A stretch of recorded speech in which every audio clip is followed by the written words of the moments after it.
Good morning, AshTV televiewers, and thanks for joining us for this other edition of your program entitled Week Review. Remember, the first part of this program does a recap of the news that ran throughout the week, and in the second part of this program, we are going to receive our guest, Henshaw Arrey, political analyst, who with me is going to analyze the main subject of this week. Later, we are going to receive William Tadum, journalist who is going to do the rubric entitled The Chronic, and the last but not the least, we are going to have the segment called No Comment. For now, don't go far. We'll be right back after this pause.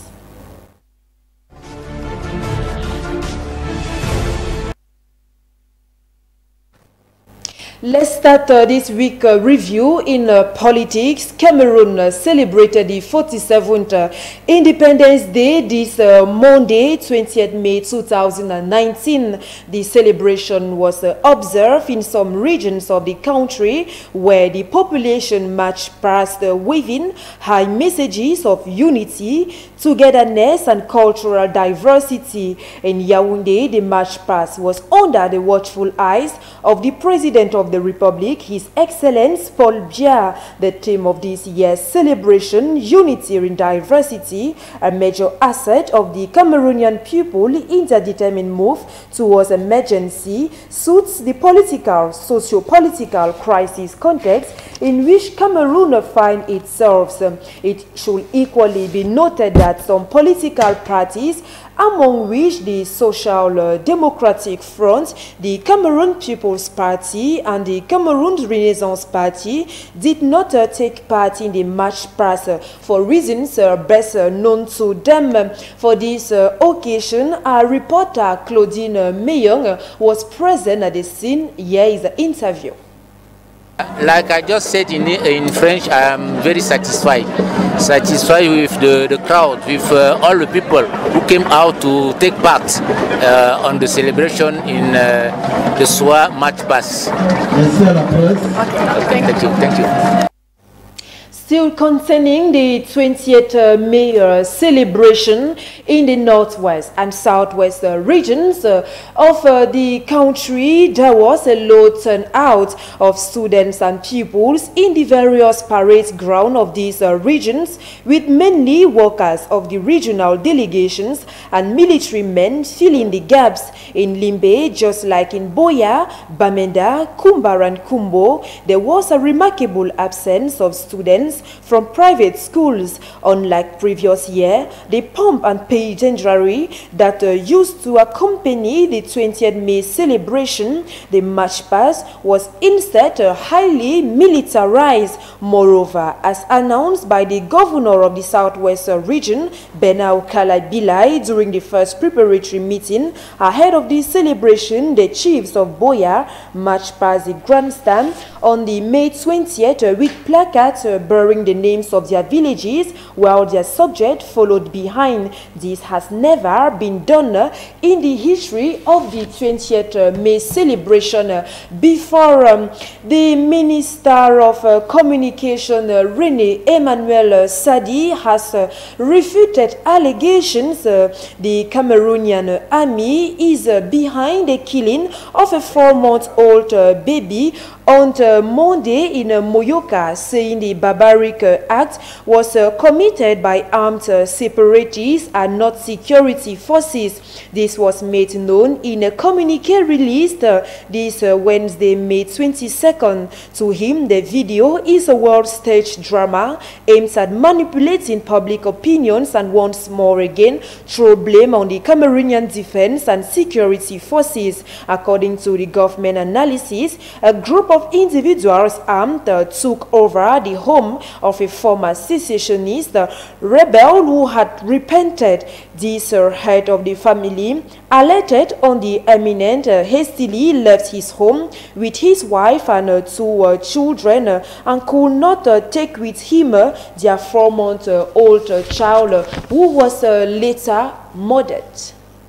Away from politics, Cameroon joined the international community this Wednesday to celebrate the International Day of Biodiversity, celebrated under the theme Our Biodiversity, Our Fruits, Our Health. During 4 days, activities are being organized by the Ministry of Environment Protection and Nature, and Sustainable Development to come up with strategies to better protect biodiversity. With the effort made so far, progress in implementing the National Biodiversity Strategy and Actions Plans highlights 15% of the biodiversity target is on track to be realized by 2020, and this relates to sensitization and protected area management.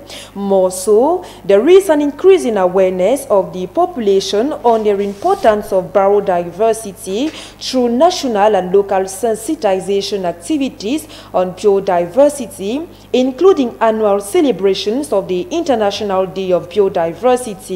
Notwithstanding these efforts, ensuring ecosystem representativeness remains a challenge, as efforts at establishing marine protected areas and increasing Sahel and savanna areas under protection regimes are still ongoing. The Secretary General of the Ministry of Environment Protection and Nature and Sustainable Development took out time to explain this. Let's have a view.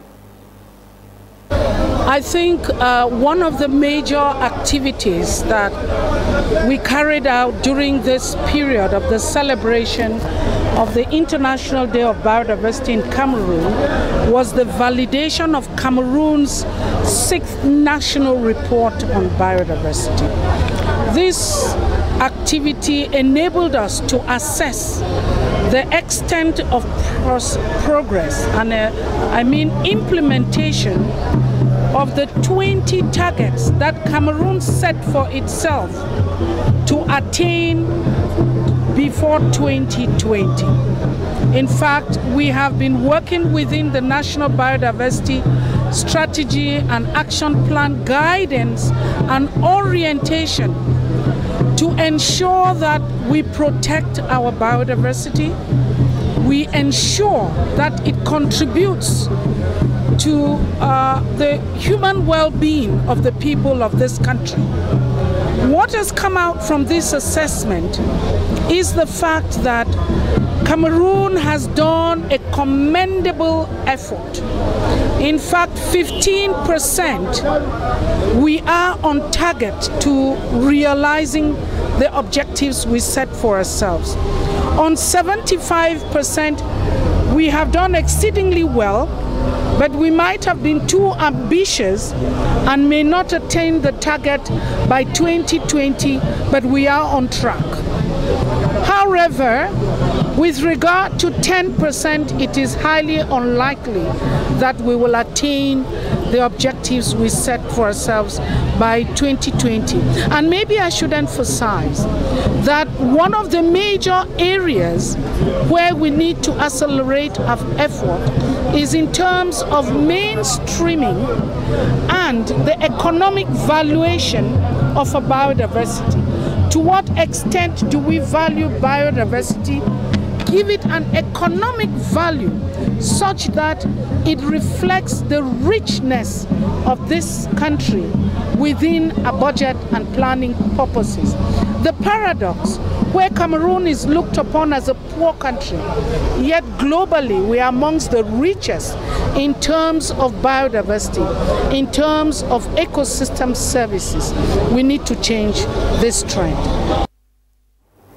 This Tuesday, 21st of April, the students going in for the technical advanced level began their exams from observations Calm and serenity are the best words to describe the atmosphere which reigns in these examination centers. After writing the first paper, some students were very confident of their success. They added that they put in so much effort for these exams, and as a result, they are sure of success. Here at Shaula Tangana Technical College, some absences were nevertheless recorded.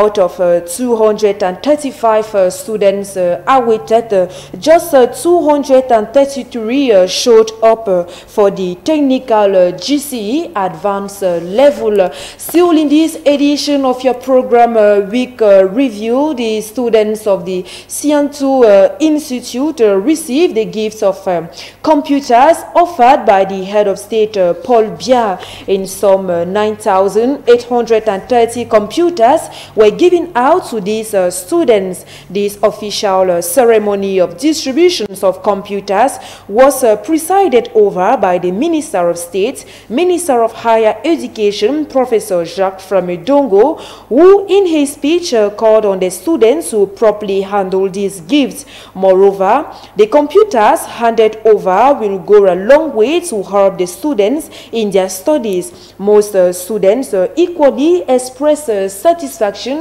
after the reception of these computers. It is the case of Alphonse, a student of the Suivez-nous Institute. Let's have a view of his extracts. Now I have this computer. This computer helped me to do any research for our school, our environment, or our country. So I'm very happy. Held every 21st May, the World Day for Cultural Diversity, for Dialogue and Development celebrates not only the richness of the world's culture, but also the essential role of intercultural dialogue for achieving peace and sustainable development. The United Nations General Assembly first declared this World Day in 2002, following UNESCO's adoption of the 2001 diversity, recognizing the need to enhance the potential of culture as a means of achieving prosperity, sustainable development, and global peaceful coexistence. The World Day for Cultural Diversity, for Dialogue and Development is an occasion to promote culture and highlight the significance of its diversity as an agent of inclusion and positive change. We are still in this newscast. The official ceremony of the use of National Directory of Movable Securities has been launched this Thursday at the Hilton Hotel, chaired by the Minister of Finance, Alamin Ousmane May. This innovation will help to tackle the problem of access to financing for SMEs and individuals due to their inability to produce immovable asset preferred by financial institutions as collateral for loans granted, and also the issue of less attractive business climate. This project has as main objective to boost the financing of SMEs. Moreover, it will provide an additional decisions aid tool for the institutions concerned and limit the over-indebtedness of customers. The governor of the PEAC was speaking during this come together. Let's listen to his extract. This is a new tool. We permit to put in a guarantee movable securities. Until now, banks and microfinance institutions used to accept only immovable guarantees, but with this tool, it will now be possible for banks to accept movable guarantees. Still on this Thursday, a concept baptized Fab Lab Mobile has been inaugurated in the presence of students, workers and the press. This workshop, which will run for a period of 2 months, will enable youth to develop their skills in the numerical domain. The secretary of this association was speaking to the press. Let's have a view to our interview. The Fab Lab is a concept that is based on the MIT model of a maker space, a space for young people to come together and develop collaborative projects to help them come up with new inventions, come up with ideas on how to solve problems, societal problems, whatever, you name it. In Cameroon, Orange Foundation has been rolling out this program specifically with young disadvantaged people in mind, young people who perhaps have dropped out of the classic education system, but who are bright, who have ideas and who want to develop these ideas, who want to learn about digital technology, how to configure, how to create using digital tools. And the Fab Lab is basically an ideal place for young people to develop these ideas. Today we're inaugurating a mobile Fab Lab, which is an extension of an existing Fab Lab called Angola Fab Lab, which is run by Orange Foundation in partnership with AUF, that's Agence Universitaire de la Francophonie. This mobile version will enable us to go towards our target groups. So we are not all young people can come to Yaoundé, can come to Angola Fab Lab. Now we have a mobile Fab Lab that is going to go towards the young people wherever they may be in the country. There's going to be a program set up. First stop is already the University of Gaoundéré. It's been announced, where young people of the university as well as young disadvantaged groups who are being mentored by different associations in the area will be able to benefit from the technology at their disposal.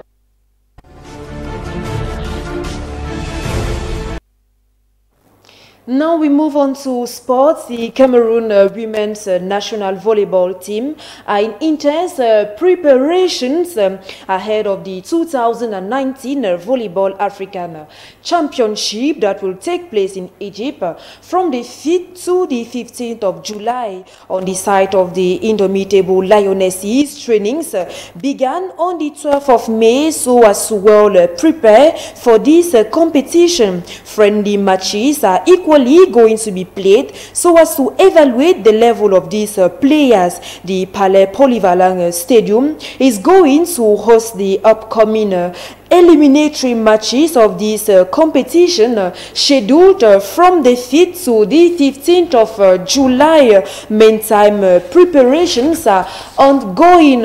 We remain in sport this time around. A ceremony for the presentation of Fabrice Ondoa, academic abbreviated AFO, was held this week. From now on, AS Valence Sport Academic now becomes the Fabrice Ondoa Sport Academic. For a reminder, Fabrice Ondoa in question carried on his training in this sport academic. This center has as goal training youths who aspire to do a football in a career, to have a football career. Carl Enon Gachu was congratulating him for this initiative. Let's have a view of his interview. So, duly respected, what's more, it is an honor for me to be here. I'll be very short, but I'll start by congratulating our young brothers and this for the last Nations Cup, and added to that, congratulating once more for the creation of the academy. I think we really, he needs an applause, please.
If you're just joining us once more, good morning. We have come to the second part of this program week review, and we are receiving our guest. Good morning, Henshaw Arrey. Good morning, madam, and thanks for inviting me. You're welcome.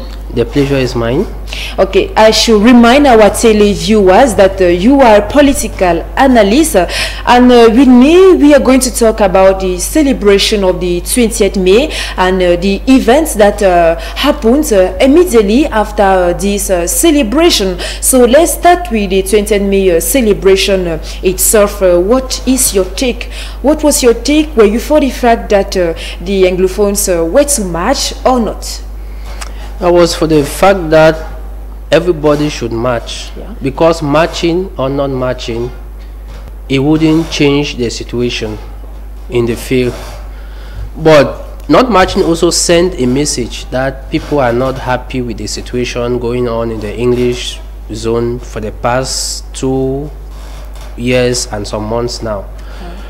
But generally, you know, Cameroon remains our country. We should be patriotic when it comes to certain issues. We can have our differences, but when it comes to National Day, we should sit and discuss. People should go and march. We saw how the 20th May Avenue was filled with people from all walks of life, and not forgetting that political parties marched, notwithstanding that others didn't march, like the Maurice Kamto's party, like SDF, as well as other parties and some trade unions. You said the 20th May Boulevard was actually filled. Is it in Bamenda, Yaoundé, which region?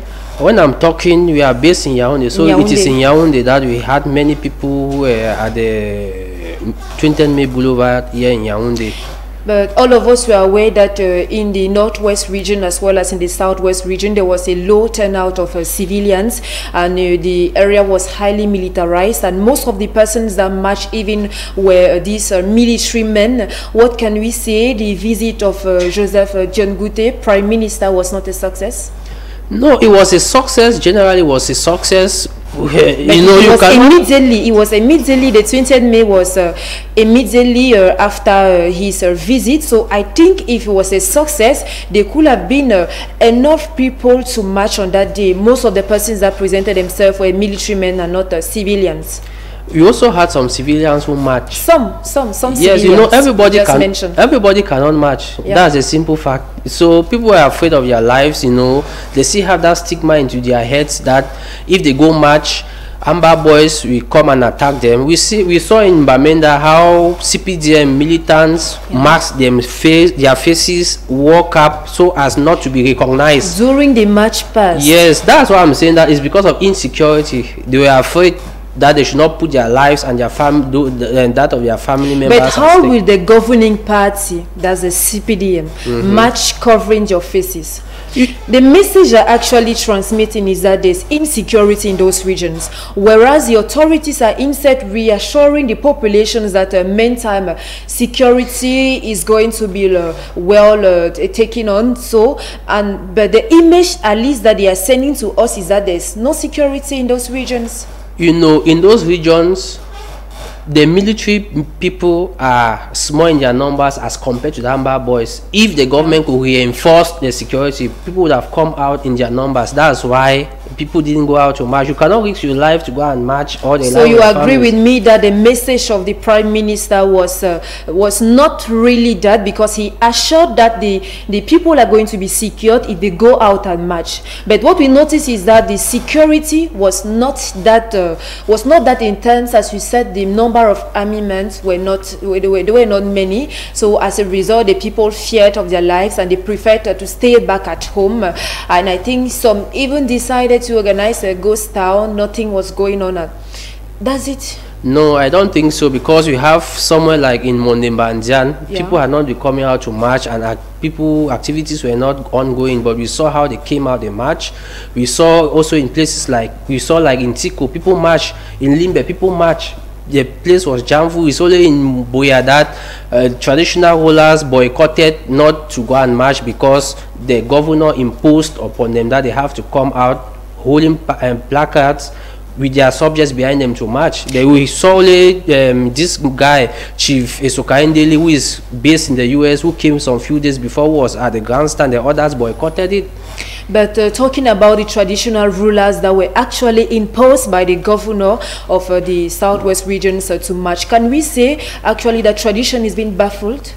Yeah, tradition is being baffled. You know, the governor will be sacked one day or the other, but those traditional rulers will be there till they die. That's when they will be replaced. It's a natural thing. But the governor is an administrative position, and he can be replaced by any time. But those traditional people are there, and the people around there cannot hear or see that their chiefs are being mishandled, are being insulted in the sort in which the governor of Okala Bilaidi. That's why they boycotted not to come. And some of the civilians said it's your fault.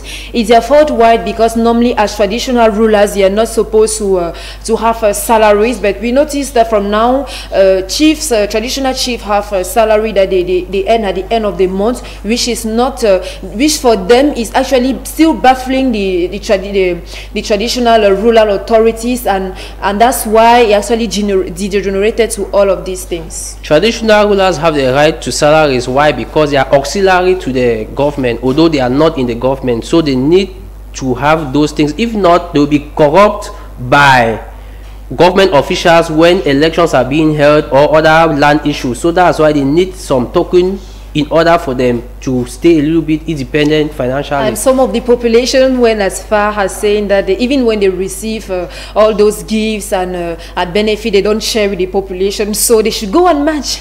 No, what is there is that what I said is that you cannot have the booty and share with everybody. The chiefs have their notables, they have their first class and other first class chiefs, second class chiefs. In the case of paramount chiefs, in which they share those booty with them. They don't just take and eat everything alone. And the population, the chiefs are there to protect the population one way or the other. The chiefs are not there to be giving food and drinks to people. Surely you heard about the incidents that happened in Moyoka, that's in the Southwest region, the 4-month-old child that was being shot to death, and equally the teacher in Bamenda that was actually being shot to death. Those incidents happened immediately after the celebration of the 20th May. What consequences do you think it can have on the populations? It's going to give a big stigma into the minds of the population, because the population were beginning to be happy that the Prime Minister came there, came with messages of peace, and that things were going to be stabilized immediately. You know, in the domain of peace, it is gradual. Yes. Peace is not being decreed, as many believe that as the government, as the Prime Minister went there, things will immediately be stabilized. Yes. It's a process. In the minds of those people, they are feeling disturbed because, you know, the government is saying that it's Amber Boys who killed the child, because the wounds of the baby is not all that serious. The Ambers are also accusing the military that is a military. The military is saying that if they were the ones using a pistol to shoot a child, that scattered the child's head, mostly as it was at the close range. So we are having conflicting views about this, and the population is confused in these innuendos between these two camps. They don't know where they can find solace. We also found that international bodies like Human Rights Watch has come out to castigate the Cameroonian government. It is their role, you know. Human Rights Watch, International Crisis Group, Amnesty International, and you name the rest. They are there always to be as a regulator. They have been doing that since, and it's not just today. Yeah, they have been doing that since. You know that if they do that, that's their editorial point, if I can call it, how to go further. Because if they don't do this, they will not have donators who are going to sponsor their activities, so they have to come to castigate, even if it's true or not. So that's their role, in order that they should have credibilities to their donors and to those who are hoping for them. You're talking about the process of peace, and it's very interesting, because some people maybe thought that immediately after the visit of the Prime Minister, normally everything was returned back to normal. But I would like to know, can you just like explain to us the process of peace? How does it happen after the PM visit? What next follows? What next follows is, before even the PM went down to the north and southwest regions, many people think that it's just because it went down that they said there will be dialogue. 3 or 4 months before the PM went down for dialogue, the government had been consulting with government officials, belligerents, I mean ABBA people, in order how they can come to a consensus. And what the government requested is that those who are Republicans, those who are Federalists, are those who are going to sit on the discussion table. From there now, the AMBA people will come with their proposals, the government will come with their proposals. From there, there will be consensus. Consensus meaning what? That if the AMBA people come with 10 points, the government comes with 10 points, not all of them, not all those 10 points from each side will be accepted. Some will be accepted, some will be refused.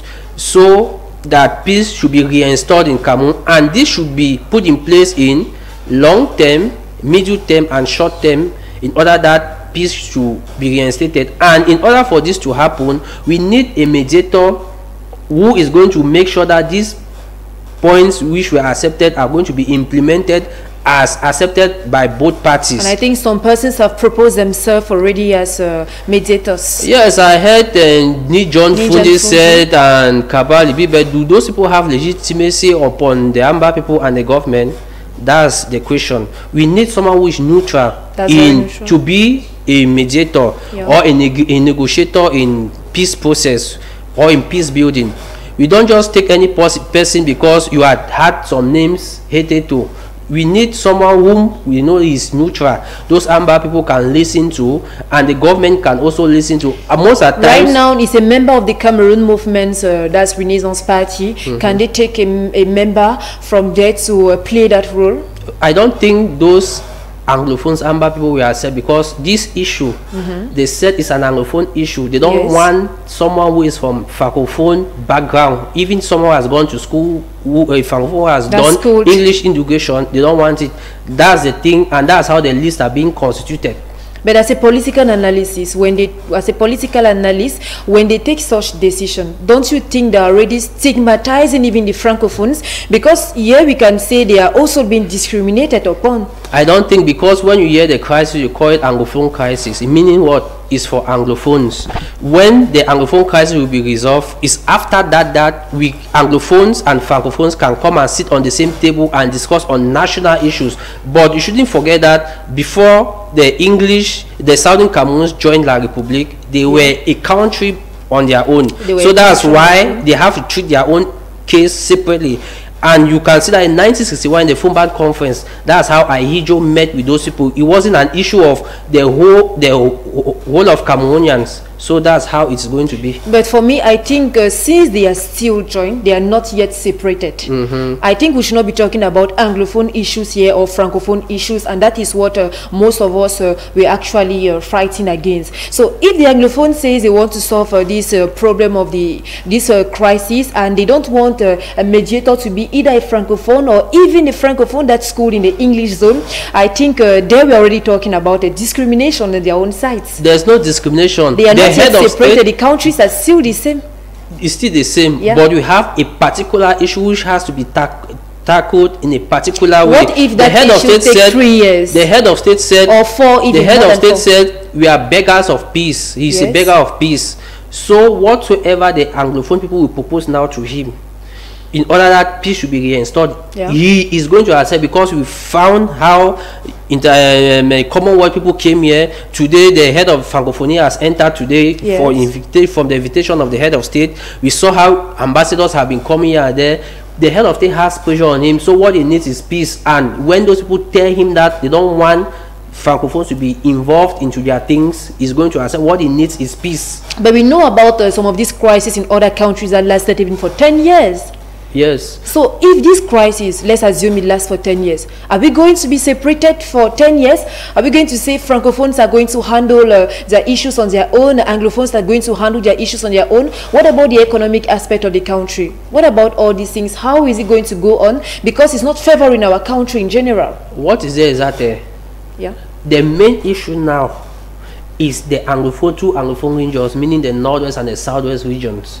That's what is important. The economy, yes, you can see when there's no peace, there's no development. When there's no development, there's no peace. So what is there is that there is going to be a dialogue in which this conflict is going to come to an end, and hopefully Cameroon's economy is going to gain pump as it used to be, because CDC is crumbled, PAMO is crumbled. In the northwest you have Dawa's tea estate is also down, and other petty businesses are down. So what we need now is peace. We don't need to say that francophone, anglophone. What is it is that what anglophones are proposing is that they want to resolve their problems by themselves. What we need is peace, and that is what is in primordial. So according to you, the government just needs to obtain or do that for peace to reign? Yeah, the government has to do that by using all methods in order that peace should be reinstalled in Cameroon, because peace is goal. If there's no peace, we cannot sit and discuss like this. If there's no peace, there cannot be development. If there's no peace,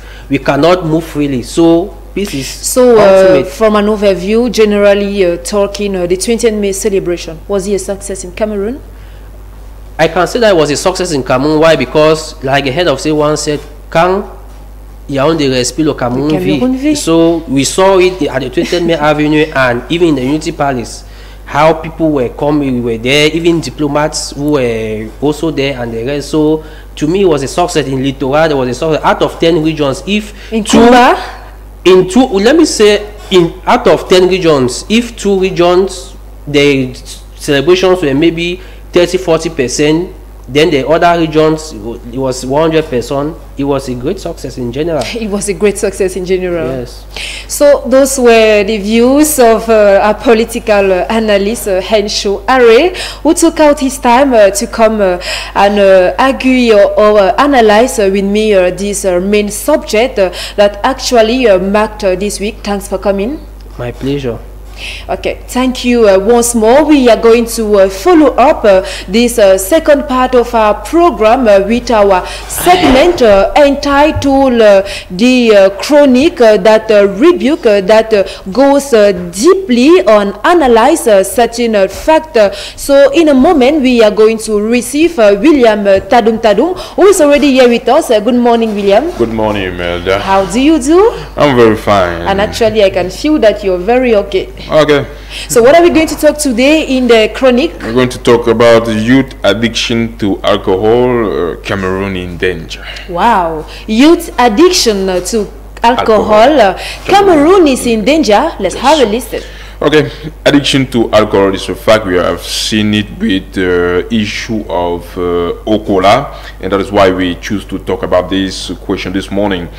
It is surely pretty good. All I want to say is that it is surely pretty good, and sometimes necessary to have a cup of alcohol, a cup of beer to drink with some friend and all those things. Obviously. Yes, but in fact doing that is not terrible. But choose to drink beers all day long, all night long, for me is a type of expression of madness, because young or adult, the overdose of alcohol is killing.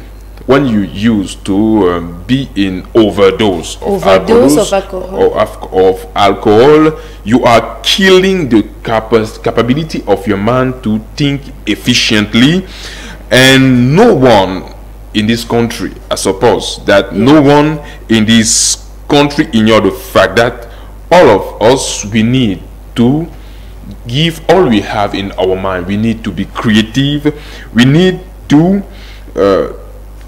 let come out the incredible idea we have in each of us. Yes. And drinking too much in a certain manner is, as we are choosing to work on the path of, on the wrong path. On the wrong path. I want to say on the highways of failure. Wow. With our two eyes open. With our two eyes there is no real pleasure in it. There is no greatness in such behavior. I really think that it is just foolishness. When you realize that most Cameroonians live under $1 per day, you can easily have your own conclusion on how the phenomenon is growing, and it's now a great problematic. The fact that people don't have $1 per day according to the statistic, we say that in rate en moyenne, we don't have $1 per day, and you see people drinking beers every day, all day long, all night long. They say they don't drink, they're going to die. Yes, that is what they say, and I really ask myself, where are they taking money? Where are they heading to? That is why, if you want to look deep in the phenomenon, you are going to realize that that is just the visible faces of the rock. And if you want to look deeply, you are going to see that there is corruption behind all those things. We are going to see, and at times most of them don't even earn much, William. They earn just a little, but they prefer to go and squander it all on that is what we are talking about. And when you realize that, you can notice that beyond all that, unemployment is another phenomenon, another problem. It remains concrete. It is a problem that is concrete. The rate is not growing of person who find jobs every day. Is not growing. We're still in a sort of statu quo. You can just ask to yourself, for how long young job seekers are going to try to drown themselves in alcohol consumption? Because people think that when I drink, in fact, I'm drinking to try to forget my worries, or to leave my problems behind my back. But there is no life of misery. You just have to face your problem and go ahead. I know certain problems makes us to believe that this life is nothing, and we cannot justify it, Imelda. We cannot. I'm convinced of what I'm saying. I really think that we cannot justify it with such attitude. Who are those parents that choose? Sometimes I don't know if it is by foolishness, it is careless attitude, or they do it when they are drunk. Because you have to see, I used to see parents who give beers to the babies instead of milk. Yes. And at times they always say at least the baby should consume even a little bit of alcohol. Yes, a bit of alcohol. It helps. Yes, and I really think that is phenomenon that easily construct the addiction to beer consumption.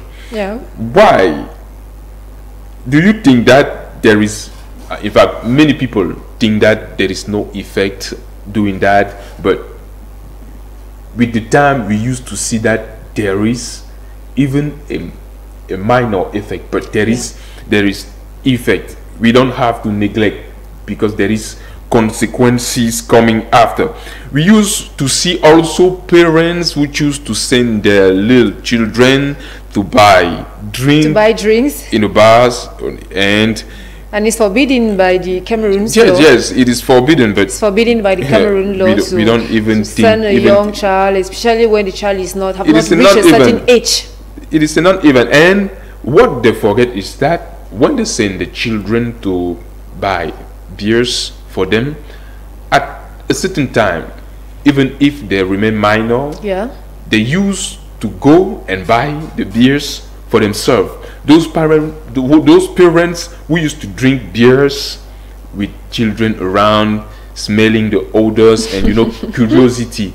And children are very curious. Yes. Very. Sometimes when parents finish to drink, they just leave the bottle with a little quantity of beers in. Children used to go, and in fact, when you are in an environment where there is alcohol, children, due to the curiosity fact, used to go and test, and sometimes they test and they just project themselves drinking. When I'm going to have money, I will go and buy to and do like my daddy or do like my mommy. When you live in the society where people think more about it, that is another problem. People think more about eating and drinking, and don't care about what they are going to leave to the children of the children. There is a problem. In fact, what I want to say is that the phenomenon is concrete and it is a danger, because we have seen now how when we will have to say stop, they are not going to stop. They are not going to stop. Already they are not going to accept. Deeply into it. They are going to try to. They're going to fool themselves? No, I mean they are going to let the world know that they are not agreeing with such position, and that they are never. Now we are on the stage we are on a level where I really ask myself, is there any turning back? Is it possible for us to turn back? So how do we conclude that? A youth addicted to beer, yeah, is a permanent danger for our country. It's a permanent danger for Cameroon. Voilà. A guarantee that we are not going to move. Addiction to beers is a danger. It is a guarantee that we are not going to move. So let's on the contrary, yes, it is the certainty that we are going to decrease. So let's retain that the youths that have been addicted to beer is just a sign that you're not going to go very fast. So you listen to the chronic, or you view the chronic of this day that was talking about alcoholism. So if you're involved and you can stop, it's better for you to do that. And we said, as we announced in the headline, the last but not the least, let's have a view of the rubric No Comments.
And it's on these images that we are going to conclude this other edition of your program entitled Week Review. We thanked each and every person that participated in the production of this program. Don't forget, the next rendezvous is Saturday, when it's going to be 11 a.m. For now, bye-bye. Bye.